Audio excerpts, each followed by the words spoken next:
The klaxon on my ship stopped screaming the moment we saw the colony on our scanners. 200 of us, 5 ships, 1 target, a small human settlement called Meridian Hollow, sitting alone on a quiet moon, with nothing but farmland, a mineral processor, and a population count that barely broke 400. I had done this 11 times before. 11 colonies, 11 quick raids, 11 cargo holds filled with grain, ore, and whatever tech we could strip from the buildings, before anyone with real firepower showed up to stop us. My name doesn't matter here. What matters is that I was a lieutenant in Voscade's raiding fleet, and I had learned to stop feeling anything when the ships broke atmosphere. You had to, if you wanted to keep doing this work. Our scans showed no defense grid, no orbital guns, no military presence in the system at all, just a small human colony that had made the mistake of settling somewhere pretty and far from help.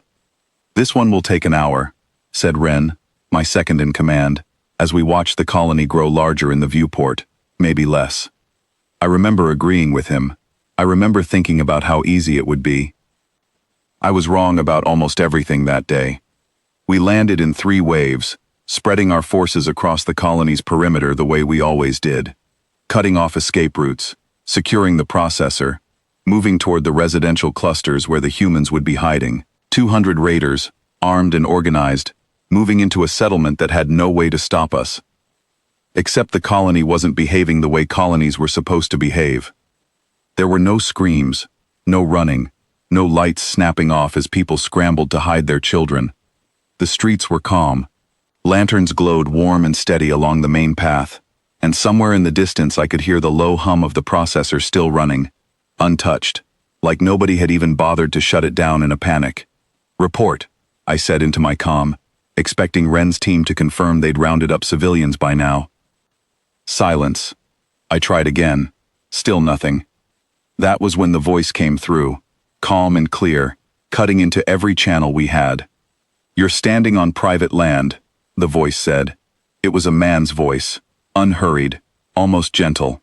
"I'd suggest you turn around and get back to your ships. This is the only warning you're going to get." I laughed. I actually laughed, because it sounded like something out of an old recording, brave words from someone who had no idea what 200 armed raiders could do to a colony with no defenses. I ordered my nearest squad to converge on the source of the transmission. They didn't answer when I called them 5 minutes later either. By the time I reached the central square myself, with 30 raiders at my back, I had stopped laughing. Along the way, we found 6 of our own lying in the street, weapons gone, restrained with cord that looked like it had been cut from farming equipment. They were alive, confused, embarrassed. None of them had seen who took them down. "There," Wren said, pointing. At the far end of the square stood a single human. A woman, maybe 60 years old, silver hair pulled back, wearing a farmer's jacket with dirt still on the sleeves. She didn't look like a soldier. She looked like someone who had been pulling vegetables out of the ground an hour earlier. She was not armed. She was not afraid. She was watching us, the way you'd watch weather rolling in, something to be dealt with, not something to fear. "You should have listened," she said. I gave the order to take her. What happened next took less than a minute, and I still don't fully understand how. My raiders moved in from 3 sides. She didn't run. She stepped, redirected, used the weight and speed of the raiders against themselves, disarmed 2 of them without seeming to hurry, and by the time the last one hit the ground, unconscious but breathing, she hadn't taken a single hit. She looked at me. "Are you going to try, or are you going to listen now?" I didn't try. I ordered a full retreat toward the ships, calling every unit back, but it was already too late for most of them. Reports trickled in from every direction. Not reports of casualties, but reports of raiders found disarmed, tied, sitting confused in storage rooms or leaned up against walls with strange, almost respectful care taken not to hurt them. 200 of us. Somehow, we were being taken apart by less than a handful of people, and none of my soldiers could tell me exactly how it was happening. We regrouped near the processor building, maybe 60 of us left standing, weapons ready, waiting for an enemy that never seemed to show itself in force. That was when I finally understood we weren't facing an army. We were facing 5 people. 5. I found out their names eventually, though I didn't know them yet in that moment. There was Mara, the woman in the square, who had spent 30 years as a combat medic before retiring to grow crops in peace. There was Tobin, a broad, quiet man who used to work colony construction and could apparently bend metal doors shut with his bare hands when he needed to buy time. There was Priya, small and fast, who moved through the settlement's rooftops and alleys like she had built them herself, because she had, as the colony's chief engineer. There was Dov, an older man with a limp, who I later learned had once been a tactical officer and who somehow always seemed to know exactly where my raiders would go next. And there was Esri, the youngest of them, no older than 30, who I never saw directly, but whose voice was the one that had spoken over our comms at the very start. 5 ordinary colonists, none of them soldiers by trade anymore, and they had turned 200 raiders into a scattered, humiliated mess in under 2 hours. I want to explain what confused me most, because it wasn't their skill. It was their restraint. Every raider we found had been disarmed, not harmed. Every one of them could walk, could see, could speak. Nobody had been left broken or bleeding in the street. When Tobin finally caught up to me near the processor, wrestling my weapon from my hands with an ease that should have been impossible, he didn't strike me. He simply held me still until I stopped struggling, then let go. "You could have hurt me," I said, breathing hard, more shaken by his mercy than I would have been by his violence. "We could have," he agreed. "We didn't need to." That confused me more than anything else that day. In my experience, power meant force. The strong took what they wanted, and the weak either fought back and lost, or surrendered and lived. But these 5 hadn't needed to hurt anyone to win. They had simply outthought us, outmaneuvered us, and stopped us. Cleanly, deliberately, without cruelty. By the time what remained of my fleet gathered back near our ships, Mara was waiting there too, standing calmly at the edge of the landing field, like she'd been expecting us to end up exactly there. "You're the last of them," she said, not unkindly. "The rest are already contained. No one is dead, no one is seriously hurt. That was intentional." "Why?" I asked. It was the only question I had left. "You could have killed all of us. You had every chance."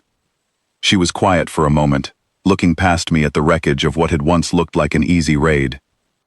"Because killing you wouldn't have taught you anything," she said. "It would have just made you dead. This way, you get to go home and tell your commander what happened here. You get to explain how 200 raiders lost to 5 people who didn't want to hurt anyone. That story is worth more to us than your lives would be." I didn't understand it then, not fully. I understood it later, on the long trip back, staring at the empty seats where my crew used to sit, thinking about how differently that day could have gone. Before we left, Dove approached me, the older one, the one with the limp.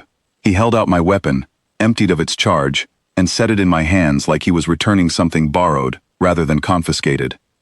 "You'll tell your people not to come back," he said. It wasn't a question.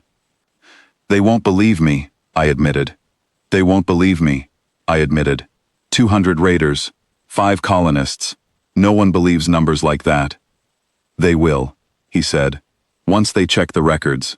Once they see that every single one of your people walked away today. That's not a story anyone makes up." He was right, of course.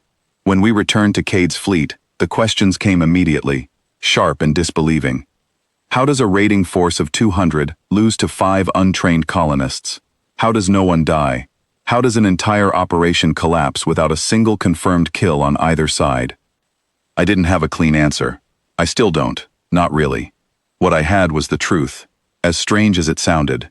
5 people who had chosen peace, but who had clearly spent their lives preparing for the day. Peace wasn't enough. A medic who could disarm a raider without breaking a bone. An engineer who knew every inch of her colony well enough to turn it into a maze. A builder who could stop a person twice his size without lifting a weapon. A tactician who predicted our every move before we made it. And a voice on the comm that gave us a warning we should have taken seriously. They didn't fight because they wanted to prove anything. They fought because it was their home, and they knew exactly how to protect it without becoming the kind of people who needed to destroy something to do it. Cade's fleet never returned to Meridian Hollow. Word spread quickly through raider circles after that. Not because we announced it proudly, but because 200 raiders walking away from a job with empty cargo holds and full memories was too strange a story to stay quiet. Other crews asked questions.